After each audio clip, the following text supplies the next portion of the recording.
आम्हाला जे भगवंताचं मिळेल, प्रसाद मिळेल, आणि धर्म नेतेनं जे मिळालेला असतं त्याला भगवंताचा प्रसाद म्हटला जातो. आणि जे धर्म नेतेनं मिळवलेलं नसतं त्याला प्रसाद कसं म्हणतात? त्याला नाही प्रसाद म्हणता येत. धर्मशास्त्रानं, नीती धर्मानं जे भगवंताच्या कृपेनं आपल्याला मिळालंय तो भगवंताचा प्रसाद असतो.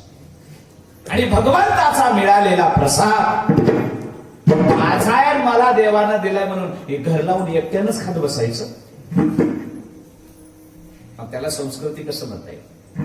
नाही, आमची परंपरा आहे. जरी आम्हाला देवानं प्रसाद दिला, एकमेका देऊ मुखी आणि सुखे घालू बरी. आम्ही एकटे खाणारी आमची संस्कृती म्हणताच येत नाही त्याला. आम्ही सगळ्यांना देणार, हे लक्षण साधूच आहे.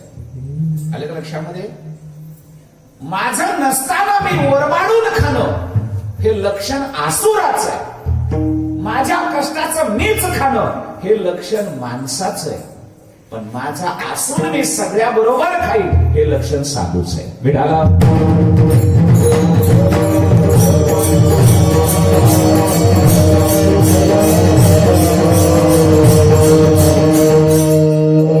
नाथ महाराजांनी हरिपाठामध्ये आदेश दिलाय, तुम्हाला जरी साधना करून तुम्हाला सुखाचा पत्ता लागला असला तरी एकटे सुख भोगत बसू नका. त्या सुखाचा पत्ता जगाला सांगा आणि जगाला सुखी करा, तर तुम्ही साधू आहेत. अन्यथा तुम्हाला साधू म्हणून घेता येत नाही. सुखी